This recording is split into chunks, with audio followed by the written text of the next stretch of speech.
بسم اللہ الرحمن الرحیم۔ یہ واقعہ 1181 کا ہے۔ قاہرہ میں ایک مسجد تھی جو اتنی بڑی نہیں تھی کہ لوگ وہاں جمعہ کی نماز پڑھتے، اور اتنی چھوٹی بھی نہیں تھی کہ نمازیوں کی کمی ہوتی۔ یہ قاہرہ کے اس علاقے میں تھی جو شہر کا قریبی مسافات یا شہر کے باہر کا علاقہ تھا، جہاں درمیانے اور اسے کم درجے کے لوگ رہتے تھے۔ مذہب کا احترام انہی لوگوں میں رہ گیا تھا، مگر ان کی بد نصیبی یہ تھی کہ تعلیم سے بے بہرہ تھے۔ جذباتی استدلال اور دلکش الفاظ سے فوراً متاثر ہوتے اور انہیں قبول کر لیتے تھے۔ صلاح الدین ایوبی نے مصر میں آ کر جو نئی فوج تیار کی تھی، ان میں سے ان کنبو کے افراد زیادہ بھرتی ہوئے تھے، جس کی دو وجوہات تھیں۔ ایک تو یہ ذریعہ معاش تھا۔ سلطان ایوبی نے فوج کی تنخواہ میں کشش پیدا کی تھی اور متعدد سہولتیں بھی دی تھیں۔ دوسری وجہ یہ کہ یہ لوگ جہاد کو فرض سمجھتے تھے۔ وہ اسلام کے نام پر جان اور مال قربان کرنے کو تیار رہتے تھے۔ اس دور میں اس جذبے کی شدید ضرورت تھی۔ سرکاری طور پر انہیں بتایا گیا تھا کہ صلیبی دنیا عالم اسلام کا نام و نشان مٹانے کے لیے اپنے تمام تر ذرائع اور ہر طرح کے ہتھ کنڈے استعمال کر رہی ہے۔ 6-7 مہینوں سے یہ گمنام سی مسجد مشہور ہو گئی تھی۔ یہ شہرت نئے امام کی بدولت تھی، جو عشاء کی نماز کے بعد درس دیا کرتا تھا۔ پہلا پیش امام صرف 3 روز پہلے ایسی بیماری سے مر گیا تھا جسے کوئی حکیم اور سیانہ سمجھ ہی نہیں سکا۔ وہ پیچس کے درد اور آنتوں کی سوزش کی شکایت کرتا تھا، اسی روگ سے مر گیا۔ وہ عام سا ایک مولوی تھا جو صرف نماز باجماعت پڑھاتا تھا۔ اس کی وفات کے اگلے ہی روز سرخ و سفید چہرے اور بھوری داڑھی والا ایک مولوی آیا، جس نے امامت کے فرائض اپنے ذمے لینے کی پیشکش کی۔ لوگوں نے اسے قبول کر لیا۔ وہ کہیں جھونپڑے میں رہتا تھا۔ اس کی 2 بیویاں تھیں۔ اس نے لوگوں کو بتایا تھا کہ وہ علم کا شیدائی اور مذہب کے سمندر کا غوطہ خور ہے۔ وہ حاتر و مدارت اور لوگوں سے نذرانے وصول کرنے کا قائل نہیں تھا۔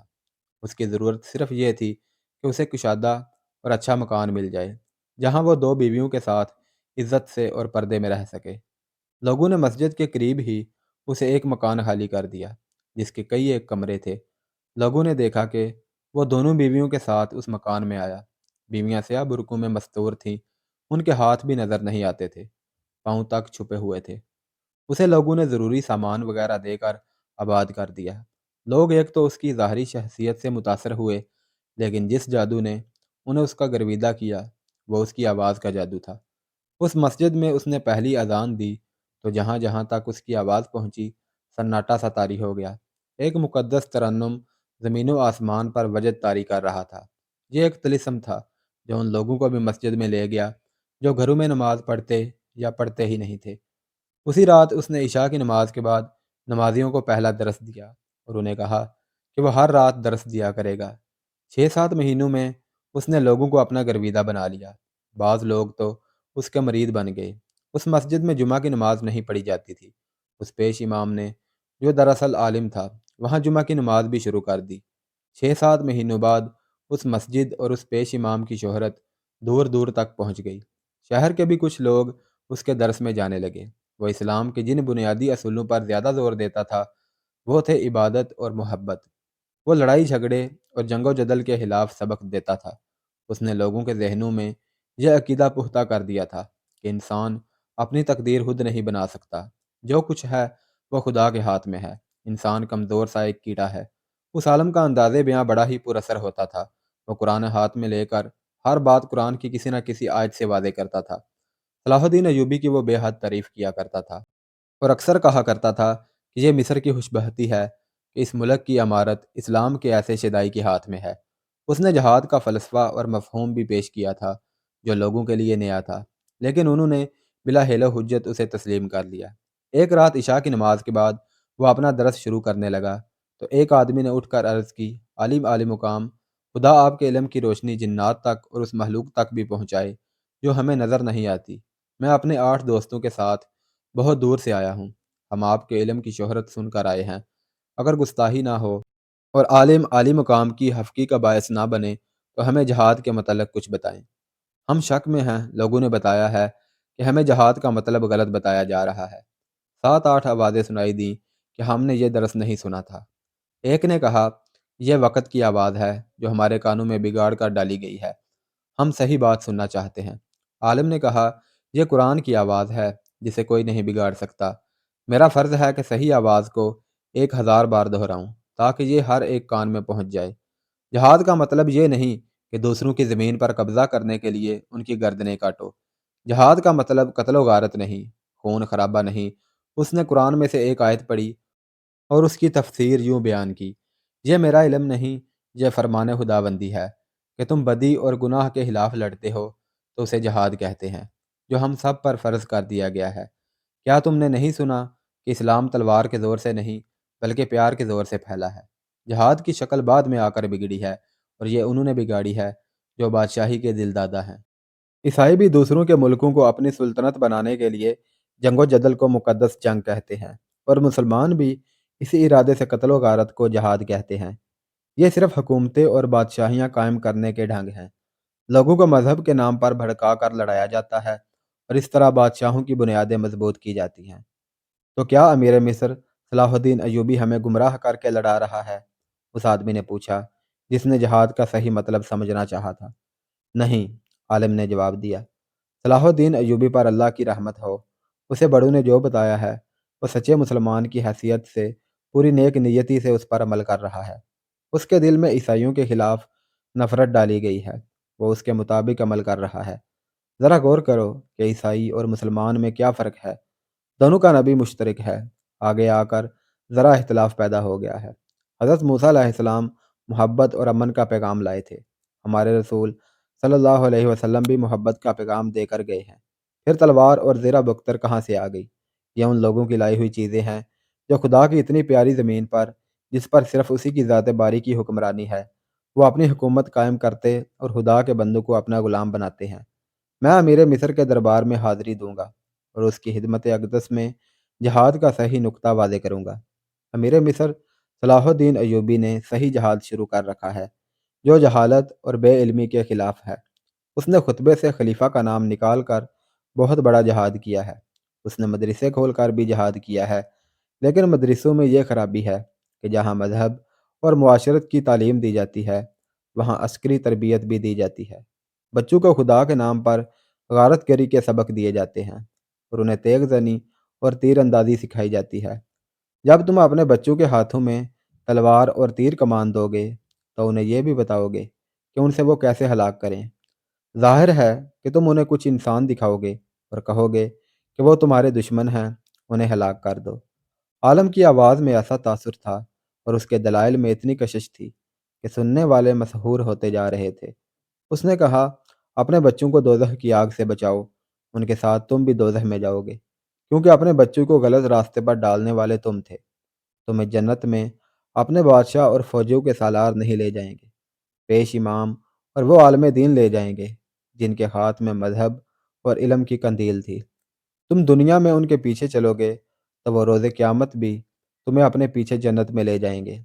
روز قیامت جس کے ہاتھ انسان کے خون سے لال ہوں گے، اسے ساری عمر کے اچھے اعمال اور ساری عمر کی نمازوں کے باوجود دوزخ میں ڈال دیا جائے گا۔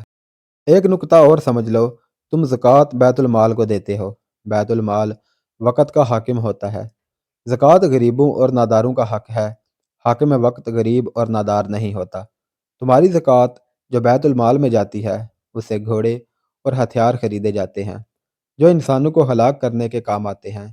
لہذا جو فرض ادا کر کے تم جنت میں جا سکتے ہو، وہ فرض ادا کر کے بھی تم دوزخ میں ٹھکانہ بناتے ہو۔ لہذا زکوٰۃ بیت المال میں نہ دو۔ عالم نے موضوع بدلا اور کہا، بہت سی باتیں عام ذہن کے انسانوں کی سمجھ میں نہیں آتی، انہیں بتاتا بھی کوئی نہیں۔ کیا تم نہیں دیکھتے کہ تمہارے اندر ایک حیوانی جذبہ ہے؟ کیا تم عورت کی ضرورت محسوس نہیں کرتے؟ کیا یہی جذبہ نہیں جو تمہیں بدکاری کے اڈوں پر لے جاتا ہے؟ یہ جذبہ خدا نے خود پیدا کیا ہے، یہ کسی انسان کا پیدا کردہ نہیں۔ تم اس کی تسکین کر سکتے ہو، اسی لیے تمہیں خدا نے حکم دیا ہے کہ یک وقت گھر میں 4 بیویاں رکھو۔ اگر تم غریب ہو اور ایک بیوی بھی نہیں لا سکتے تو کسی عورت کو اجرت دے کر اس حیوانی جذبے کی تسکین کر سکتے ہو جو تم میں خدا نے پیدا کیا ہے، اور انسان اسی جذبے کی پیداوار ہے۔ مگر بدی سے بچو، ایک ایک، دو دو، تین تین، چار چار بیویاں گھر میں رکھو۔ ان بیویوں کو اور اپنی بیٹیوں کو گھروں میں چھپا کر رکھو۔ میں دیکھ رہا ہوں کہ جوان لڑکیوں کو بھی عسکری تربیت دی جا رہی ہے، اور انہیں بھی گھڑ سواری اور شتر سواری سکھائی جا رہی ہے۔ زنانہ مدرسوں میں انہیں زخمیوں کی مرہم پٹی اور انہیں سنبھالنے کے طریقے سکھائے جا رہے ہیں تاکہ وہ میدان جنگ کے زخمیوں کو سنبھالیں، اور اگر ضرورت پڑے تو لڑیں بھی۔ یہ ایک بدعت ہے، اپنی لڑکیوں کو اس بدعت سے بچاؤ۔ یہ باتیں اپنے ان دوستوں اور پڑوسیوں کو بھی سناؤ جو مسجد میں نہیں آتے۔ خدا کے حکام و کارناموں میں مت دخل دو، یہ بہت بڑا گناہ ہے۔ عالم نے درس ختم کیا تو سامعین، جن کی تعداد اتنی ہو گئی تھی کہ بہت سے لوگ پیچھے کھڑے تھے، مسجد میں بیٹھنے کو جگہ نہ تھی، اٹھ کر عالم سے ہاتھ ملانے اور جانے لگے۔ بعض نے اس کے ہاتھ چومے، جھک کر مصافحہ تو ہر کسی نے کیا۔ ایک ایک کر کے سب لوگ چلے گئے، صرف دو آدمی عالم کے سامنے بیٹھے رہے۔ ان میں سے ایک وہ آدمی تھا جس نے کہا تھا کہ مجھے جہاد کے متعلق بتائیے۔ اس آدمی نے لمبا چوگا پہن رکھا تھا، سر پر چھوٹی سی پگڑی اور اس پر چوڑا پھولدار رومال پڑا ہوا تھا۔ اس کی داڑھی لمبی اور سیاہ اور مونچھیں گھنی تھی۔ لباس سے وہ درمیانہ درجے کا آدمی معلوم ہوتا تھا۔ اس کی ایک آنکھ پر ہرے رنگ کا پٹی نما کپڑا تھا جو دو دھاگوں کی مدد سے اس کے سر کے ساتھ بندھا تھا۔ اس کپڑے نے اس کی ایک آنکھ ڈھانپ رکھی تھی۔ عالم کے پوچھنے پر اس نے بتایا تھا کہ اس کی یہ آنکھ خراب ہے۔ دوسرے آدمی کا لباس بھی معمولی سا تھا، اس کی بھی داڑھی لمبی اور گھنی تھی۔ مسجد میں عالم کے پاس یہی دو آدمی رہ گئے تھے۔ ان کے ساتھی 6 اور آدمی تھے جو جہاد کا درس لینے آئے تھے۔ وہ مسجد کے دروازے کے باہر کھڑے تھے، شاید اپنے ساتھیوں کے انتظار میں تھے۔ کیوں، تمہارا شک ابھی رفع نہیں ہوا؟ عالم نے مسکرا کر ان دونوں سے پوچھا۔ میرا خیال ہے شک رفع ہو گیا ہے، آنکھ کی ہری پٹی والے نے جواب دیا۔ ہم شاید آپ ہی کی تلاش میں ہیں۔ ہم نے آدھا مصر چھان مارا ہے، ہمیں مسجد کا محل وقوع اور نشانیاں غلط بتائی گئی تھی۔ کیا آدھے مصر میں تمہیں مجھ سے بہتر کوئی عالم نہیں ملا؟ تلاش جو صرف آپ کی تھی، اس آدمی نے جواب دیا۔ کیا ہم صحیح جگہ آ گئے ہیں؟ آپ کا درس بتاتا ہے کہ ہم آپ ہی کی تلاش میں تھے۔ عالم نے باہر کی طرف دیکھا اور بے توجہی کے انداز سے بولا، معلوم نہیں موسم کیسا رہے گا۔ بارش آئے گی، ہری پٹی والے نے جواب دیا۔ آسمان بالکل صاف ہے، عالم نے کہا۔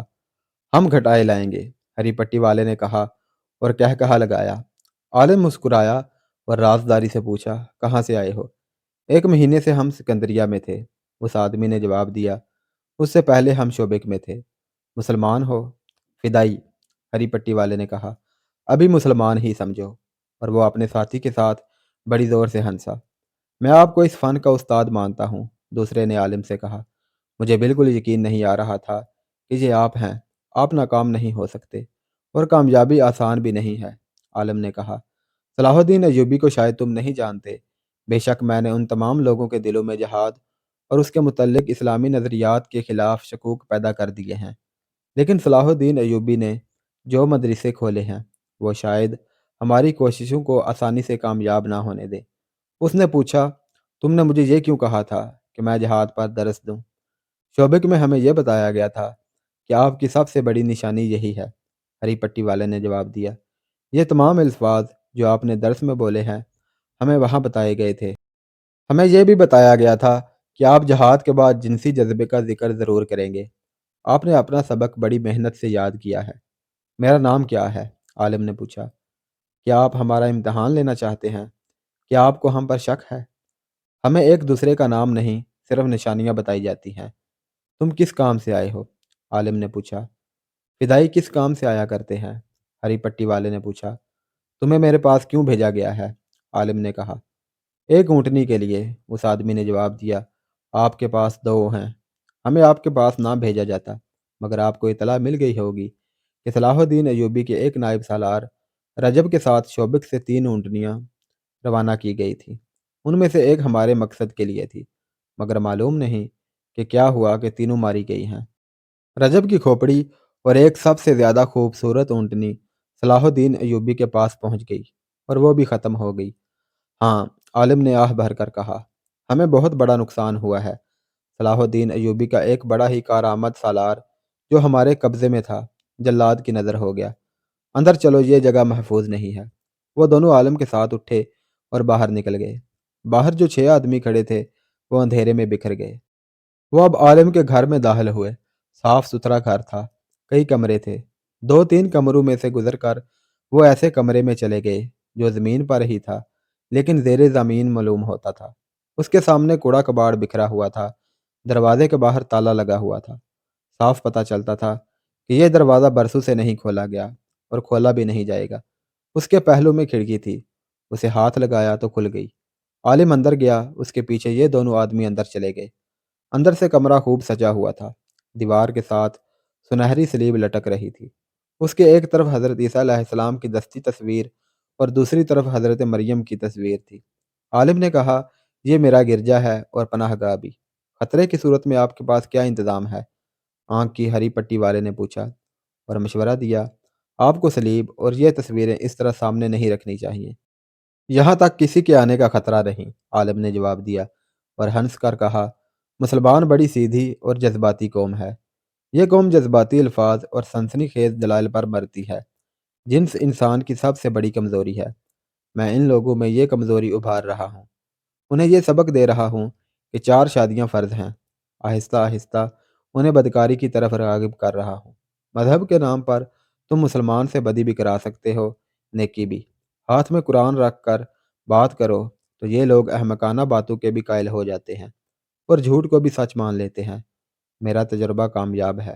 میں یہاں اپنے جیسا ایک گروہ پیدا کر لوں گا جو مسجد میں بیٹھ کر اور قرآن مجید ہاتھ میں لے کر ان لوگوں کے جذبہ جہاد کو اور کردار کو قتل کر دے گا۔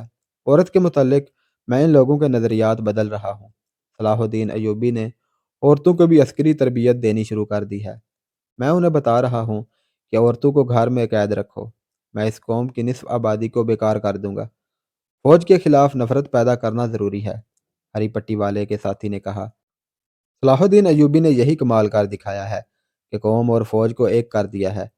وہ اس وقت اعلان کر دے کہ یروشلم یعنی بیت المقدس فتح کرنا ہے تو مصر کی ساری آبادی اس کے ساتھ چل پڑے گی، لیکن وہ ایسا اعلان نہیں کرے گا، عالم نے کہا۔ وہ دانش مند ہے، وہ جذباتی لوگوں کو پسند نہیں کرتا۔ وہ صرف ایک تربیت یافتہ سپاہی کو 100 غیر تربیت یافتہ جوشیلے آدمیوں پر ترجیح دیتا ہے۔ وہ کھوکھلے نعروں سے قوم کو بھڑکاتا نہیں، حقیقت کی بات کرتا ہے۔ یہ ہمارا کام ہے کہ اس کی قوم کو حقیقت اور تربیت سے دور رکھیں اور اسے جذباتی بنا دیں۔ اس قوم میں شعور کی بجائے جوش رہ جائے، وہ جوش جس میں حقیقت پسندی اور دانش مندی نہ ہو، اور جو دشمن کے پہلے تیر سے ہی ٹھنڈا پڑ جاتا ہے۔ تم نے سنا ہے کہ میں اپنے درس میں صلاح الدین ایوبی کی بہت تعریفیں کر رہا تھا۔ یہ باتیں تو ہم بعد میں کر لیں گے، اس آدمی نے جواب دیا۔ دونوں اونٹنیاں دکھا دیں اور یہ بتائیں کہ ہمیں یہاں کس وقت اور کس طرح پناہ مل سکتی ہے، اور یہاں اپنا کوئی اور آدمی رہتا ہے یا نہیں؟ نہیں، عالم نے جواب دیا، یہاں اور کوئی نہیں رہتا۔ ان کے درمیان کوئی شک و شبہ نہیں رہا تھا۔ وہ خفیہ الفاظ میں ایک دوسرے کو پہچان چکے تھے۔ عالم کمرے سے نکل گیا، واپس آیا تو اس کے ساتھ 2 بڑی ہی خوبصورت اور جوان لڑکیاں تھیں۔ یہی وہ 2 لڑکیاں تھیں جن کے متعلق اس نے لوگوں کو بتایا تھا کہ اس کی بیویاں ہیں۔ انہیں وہ سر سے پاؤں تک برقعے میں چھپا کر لایا تھا، مگر ان 2 آدمیوں کے سامنے وہ بے پردہ آئیں۔ عالم نے ان کا تعارف دونوں آدمیوں سے کرایا اور الماری میں سے شراب کی بوتل نکالی۔ ایک لڑکی گلاس لے آئی، شراب گلاسوں میں ڈالی گئی۔ ان 2 آدمیوں نے شراب کو ہاتھ نہ لگایا۔ پہلے کام کی باتیں کر لیں، ہری پٹی والے نے کہا۔ ہمیں 2 آدمیوں کو قتل کرنا ہے، دوسرے نے کہا، صلاح الدین ایوبی کو اور علی بن سفیان کو۔ ہماری مجبوری یہ ہے کہ ہم نے دونوں آدمیوں کو نہیں دیکھا۔ ہمیں دونوں آدمی دکھا دیں۔ کیا آپ نے انہیں دیکھا ہے؟ اتنا دیکھا ہے کہ دونوں کو اندھیرے میں بھی پہچان سکتا ہوں، عالم نے کہا۔ میں نے جو مہم شروع کر رکھی ہے اس کے لیے ضروری تھا کہ دونوں کو اچھی طرح پہچان لوں۔ علی بن سفیان اتنا ذہین اور گھاگ ہے کہ اپنے کسی جاسوس کو یہاں بھیجنے کی بجائے خود یہاں آ سکتا ہے۔ اگر وہ بھیس بدل کر میرے سامنے آئے تو بھی اسے پہچان لوں گا۔ اور صلاح الدین ایوبی کے متعلق کیا خیال ہے؟ ہری پٹی والے نے کہا۔ اسے بھی خوب پہچانتا ہوں، عالم نے جواب دیا۔ ہری پٹی والے نے اپنے دونوں ہاتھ اپنی کن پٹیوں پر رکھے، داڑھی کو پکڑا اور ہاتھوں کو نیچے کو جھٹکا دیا۔ اس کی لمبی داڑھی اور گھنی مونچھیں اس کے چہرے سے الگ ہو گئی۔ پیچھے چھوٹی سی داڑھی رہ گئی تھی جو نہایت اچھی طرح تراشی ہوئی تھی، مونچھیں بھی تراشیدہ تھیں۔ لمبی داڑھی اور گھنی مونچھیں مصنوعی تھی جو اب اس نے ہاتھ میں لے رکھی تھی۔ اس نے آنکھ سے ہری پٹی بھی نوچ کر پرے پھینک دی۔ عالم جہاں تھا وہیں بت بن گیا۔ اس کی آنکھیں ٹھہر گئیں اور اس کا منہ کھل گیا۔ دونوں لڑکیاں حیران و ششدر کبھی اس آدمی کو دیکھتیں جس نے اپنے بحروب اتار دیا تھا، کبھی عالم کو دیکھتیں جس کا رنگ لاش کی طرح کا ہو گیا تھا۔ عالم کے منہ سے حیرت اور گھبراہٹ میں ڈوبی ہوئی سرگوشی نکلی۔ صلاح الدین ایوبی، ہاں دوست، اسے جواب ملا۔ میں صلاح الدین ایوبی ہوں، تمہاری شہرت سن کر تمہارا درس سننے آیا تھا۔ سلطان ایوبی نے اپنے ساتھی کی داڑھی کو مٹھی میں لے کر جھٹکا دیا تو اس کی داڑھی چہرے سے الگ ہو گئی۔ اس نے عالم سے کہا، آپ اسے بھی پہچانتے ہوں گے؟ پہچانتا ہوں، عالم نے ہارے ہوئے لہجے میں کہا، علی بن سفیان۔ علی بن سفیان کی صرف تھوڑی پر داڑھی تھی۔ اچانک لڑکیاں اور عالم پیچھے کو دوڑے اور الماری میں سے چھرا نما تلواریں نکال لی، مگر ادھر کو گھومے تو ان کی تلواریں جھک گئیں، کیونکہ صلاح الدین ایوبی اور علی بن سفیان نے چگوں کے اندر سے اسی قسم کی تلواریں نکال لی تھیں۔ لڑکیوں کو تیغ زنی کی مشق تو کرائی گئی تھی، لیکن دو پیشہ ور تیغ زنوں کے مقابلے میں نہ آ سکی، ان سے تلواریں رکھوا لی گئیں۔ علی بن سفیان باہر نکل گیا۔ ذرا سی دیر میں 6 آدمی جو باہر کھڑے تھے اسی سائز کی تلواریں سونتے کھڑکی میں سے کود کر آ گئے۔ دوسرے دن مسجد کے سامنے اس علاقے کے لوگوں کا ہجوم تھا۔ وہاں چند ایک سرکاری اہلکار بھی تھے جو لوگوں کو باری باری عالم کے اس خفیہ کمرے میں لے جا رہے تھے جہاں صلیب، حضرت عیسیٰ علیہ السلام اور حضرت مریم کی تصویریں آویزاں تھیں۔ لوگوں کو شراب کی بوتلیں بھی دکھائی گئی۔ اہلکار لوگوں کو عالم کی اصلیت بتا رہے تھے اور وہ جہاد کا جو نظریہ پیش کرتا رہتا تھا اس کی وضاحت کر رہے تھے۔ سلطان ایوبی کی ہدایت پر علی بن سفیان نے سارے ملک میں جاسوسوں کا جال بچھا دیا تھا، کیونکہ یہ ثابت ہو گیا تھا کہ ملک میں خصوصاً قاہرہ میں صلیبیوں نے بہت سے جاسوس اور تحریب کار بھیج دیے ہیں۔ صلیبیوں نے مسلمانوں کے کردار کشی کی جو زمین دوز مہم چلائی تھی وہ سلطان ایوبی کو زیادہ پریشان کر رہی تھی۔ اسے جب علی بن سفیان نے اطلاع دی تھی کہ ایک مسجد کا پیش امام ہر رات درس دیتا ہے اور اسلامی نظریات کو بگاڑ کر پیش کر رہا ہے، تو سلطان ایوبی نے فوراً ہی یہ حکم نہیں دیا تھا کہ اس عالم کو گرفتار کر لو۔ اس نے کہا تھا، علی، مذہب میں فرقہ بندی شروع ہو گئی ہے، یہ پیش امام کسی فرقے کا ہوگا، یہ بھی ہو سکتا ہے کہ وہ قرآن کی اپنی تفسیریں پیش کر رہا ہو۔ میں مذہب میں دخل نہیں دینا چاہتا، میں حاکم ہوں، عالم نہیں ہوں۔ اگر تم سمجھتے ہو کہ وہ کوئی تخریب کار ہے تو گرفتاری سے پہلے اچھی طرح چھان بین کر لو۔ پیش امام کا درجہ مجھ سے بہت زیادہ بلند ہے۔ علی بن سفیان خود اس مسجد میں درس سننے نہیں گیا تھا، کیونکہ اسے شک تھا کہ اگر یہ پیش امام واقعی دشمن کا بھیجا ہوا تحریب کار ہے تو اسے پہچانتا ہوگا۔ اس نے اپنے ذہین سراغ رساں مسجد میں بھیجے تھے جو 10-12 مرتبہ وہاں گئے اور انہوں نے جو درس سنے وہ منو عن علی بن سفیان کو سنا دیے۔ آخر ایک رات اس صلیبی عالم نے جہاد پر درس دیا اور تعویل یہ پیش کی جو صلاح الدین ایوبی نے بھی سنی۔ سراغ رسانوں نے یہ درس علی بن سفیان کو سنایا تو کوئی شک نہ رہا۔ علی نے سلطان ایوبی کو بتایا اور یہ رائے دی کہ اگر یہ شخص صلیبیوں کا جاسوس اور تحریب کار نہیں تو بھی اسے پکڑنا یا روکنا ضروری ہے، کیونکہ وہ جہاد کا ایسا نظریہ پیش کر رہا ہے جو صرف وہ آدمی پیش کر سکتا ہے جو دشمن کا آدمی ہو یا اس کا دماغ چل گیا ہو۔ سلطان ایوبی نے یہ رپورٹ بڑی ہی غور سے سنی اور کہا کہ معاملہ بہرحال مذہب، مسجد اور پیش امام کا ہے۔ اس نے فیصلہ کیا کہ وہ علی بن سفیان کے ساتھ خود بہروپ میں درس سننے جائے گا اور خود یقین کرے گا کہ پیش امام کی نیت اور اصلیت کیا ہے۔ جہاد کے ساتھ حیوانی جذبے کے ذکر نے سلطان ایوبی کے کان کھڑے کر دیے تھے۔ اس نے علی بن سفیان کے ساتھ صلاح و مشورہ کر کے یہ بہروپ تیار کرایا تھا جس میں وہ مسجد میں گئے تھے۔ علی بن سفیان جاسوسی اور جاسوسی کے خلاف دفاع کے فن کا ماہر تھا۔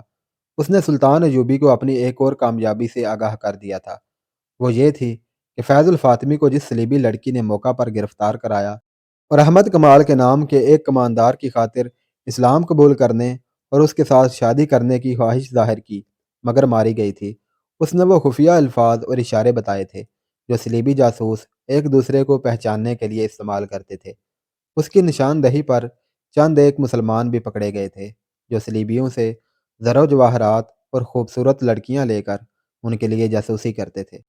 انہوں نے بھی علی بن سفیان کے تہہ خانے میں تصدیق کی تھی کہ یہ الفاظ اور اشارے استعمال ہوتے ہیں۔ اشارے یہ تھے کہ جاسوس جو ایک دوسرے سے پہلی بار ملتے اور ایک دوسرے کے متعلق یقین کرنا چاہتے تھے ان میں سے ایک آسمان کی طرف دیکھ کر کہتا تھا، معلوم نہیں موسم کیسا رہے گا۔ وہ ایسی بے پرواہی کے سے لہجے میں کہتا تھا جیسے یوں ہی اسے موسم کا خیال آ گیا ہو۔ دوسرا کہتا تھا، بارش آئے گی۔ اسے جواب ملتا تھا، آسمان بالکل صاف ہے۔ دوسرا کہتا تھا، ہم گھٹائیں لائیں گے، اور وہ کہا لگاتا تھا۔ کہے کی ضرورت یہ ہوتی تھی کہ یہ مکالمہ کوئی اور سن لے یا دوسرا آدمی جاسوس نہ ہو تو وہ سمجھے کہ اس آدمی نے مذاق کیا ہے۔ علی بن سفیان کو بتایا گیا تھا کہ یہ خفیہ مکالمہ اس وقت بولا جائے گا جب یہ ظاہر ہو جائے گا۔ دوسری بات جو علی بن سفیان نے معلوم کی تھی وہ یہی تھی کہ جاسوس ایک دوسرے کو اپنا نام نہیں بتاتے۔ ان کا ہیڈ کوارٹر فلسطین کا ایک قصبہ شوبک تھا جو ایک قلعہ تھا۔ یہ صلیبیوں کا جاسوسی کا مرکز تھا۔ ان انکشافات کے سہارے سلطان ایوبی اور علی بن سفیان بہروپ میں مسجد میں چلے گئے۔ انہوں نے جہاد کے درس کی خواہش ظاہر کی تو عالم نے خواہش پوری کر دی۔ پھر وہ اس کے پاس اکیلے رہ گئے اور ان خفیہ مکالموں کو بے نقاب کر دیا۔ اس نے بعد میں بیان دیا تھا کہ وہ اتنا کچا جاسوس نہیں تھا کہ وہ اجنبی آدمیوں کے آگے اپنا آپ ظاہر کر دیتا۔ اسے ان خفیہ الفاظ نے پھنسایا کیونکہ یہ مکالمہ ہر ایک جاسوس کو بھی معلوم نہیں ہوتا۔ یہ جاسوسوں کے اعلیٰ درجے کا مکالمہ ہے۔ اس سے نیچے اس سے کوئی جاسوس واقف نہیں ہوتا۔ اس مکالمے کے بعد کا کہا خاص طور پر قابل ذکر تھا۔ اس کے بغیر ایک دوسرے پر اپنا راز فاش نہیں کیا جاتا تھا۔ سلطان ایوبی نے کہا لگایا تھا۔ وہ اپنے ساتھ 6 جانبازوں کو بھی لے گیا تھا کہ بوقت ضرورت مدد دیں۔ علی بن سفیان نے اس جاسوس کو اور دونوں لڑکیوں کو اپنے تہہ خانے میں بند کر دیا اور سب سے پہلے اس علاقے میں جا کر تفتیش کی کہ یہ شخص اس مسجد پر قابض کس طرح ہوا اور اس سے پہلے وہ جس جھونپڑے میں رہتا تھا وہ اسے کس نے دیا تھا۔ وہاں کے مختلف لوگوں نے جو بیان دیے ان سے پتہ چلا کہ یہ شخص 2 بیویوں کے ساتھ اس آبادی میں آیا۔ پہلے ایک آدمی کے گھر مہمان رہا۔ جب لوگوں نے دیکھا کہ یہ تو کوئی عالم فاضل ہے تو انہوں نے اسے جھونپڑا دے دیا۔ وہ اس مسجد میں نماز پڑھنے جایا کرتا تھا۔ وہاں بہت مدت سے ایک پیش امام تھا۔ یہ شخص پیش امام کا مرید بن گیا۔ 15-16 روز بعد پیش امام نے مسجد میں پیٹ درد کی شکایت کی۔ یہ شکایت اتنی تیزی سے بڑھی کہ اس کے بعد پیش امام مسجد میں نہ آ سکا۔ حکیموں نے گھر جا کر دیکھا، دوائیاں دی، مگر وہ تیسرے روز مر گیا۔ اس کے بعد اس عالم نے لوگوں سے بات کر کے مسجد سنبھال لی۔ اس نے ایسا تاثر پیدا کیا کہ لوگ اس کے عقیدت مند ہو گئے اور اس کی ضرورت کے مطابق اسے مکان دے دیا۔ علی بن سفیان کے پوچھنے پر لوگوں نے اسے بتایا کہ انہوں نے کئی بار اس شخص کو پیش امام کے لیے کھانا لے جاتے دیکھا تھا۔ علی بن سفیان جان گیا کہ پیش امام کو اس آدمی نے زہر دیا ہے اور اسے راستے سے ہٹا کر مسجد پر قبضہ کیا تھا۔ اس جاسوس کے گھر کی تلاشی میں بہت سے ہتھیار برآمد ہوئے تھے جو مختلف جگہوں پر چھپائے گئے تھے۔ وہاں زہر بھی برآمد ہوا اور ایک کتے کو دیا گیا تو کتا 3 دن بے چین رہا اور گرتا رہا اور اٹھتا رہا۔ تیسرے دن شام کے بعد کتا مر گیا۔ علی بن سفیان نے اپنی تفتیش سلطان ایوبی کے آگے رکھی تو سلطان نے اسے کہا ان تینوں کو قید میں خوب پریشان کرو اور انہیں خوف زدہ کیے رکھو، لیکن میں انہیں جلاد کے حوالے نہیں کروں گا اور انہیں قید میں بھی نہیں ڈالوں گا۔ پھر آپ کیا کریں گے؟ علی بن سفیان نے پوچھا۔ میں انہیں حفاظت اور عزت سے واپس بھیج دوں گا۔ علی بن سفیان نے خیرت زدہ ہو کر سلطان ایوبی کے منہ کی طرف دیکھا۔ سلطان نے کہا میں ایک جوا کھیلنا چاہتا ہوں علی، ابھی مجھ سے کچھ نہ پوچھنا۔ میں سوچ رہا ہوں کہ یہ بازی لگاؤں یا نہیں۔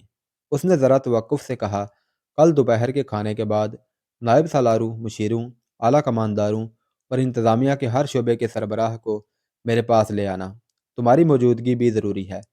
علی بن سفیان نے اس رات پہلی بار اس عالم سے تفتیش کی، لیکن وہ بڑا سخت آدمی نکلا۔ اس نے کہا غور سے میری بات سن لو علی بن سفیان، ہم دونوں ایک ہی میدان کے سپاہی ہیں۔ تم میرے ملک میں کبھی پکڑے گئے تو مجھے امید ہے کہ تم جان دے دو گے، اپنے ملک اور اپنی قوم کو دھوکہ نہیں دو گے۔ تم یہی توقع مجھ سے رکھو، مجھے معلوم ہے میرا انجام کیا ہوگا۔ اگر میں تمہیں وہ ساری باتیں بتا دوں جو تم مجھ سے پوچھنا چاہتے ہو تو بھی تم لوگ مجھے بخشو گے نہیں۔ مجھے اس تہہ خانے میں مرنا ہے، خواہ تم جلاد سے مروا دو، خواہ اذیت میں ڈال کر مار دو۔ پھر میں کیوں اپنی قوم کو دھوکہ دوں؟ مجھے امید ہے تم اپنا ارادہ بدل دو گے۔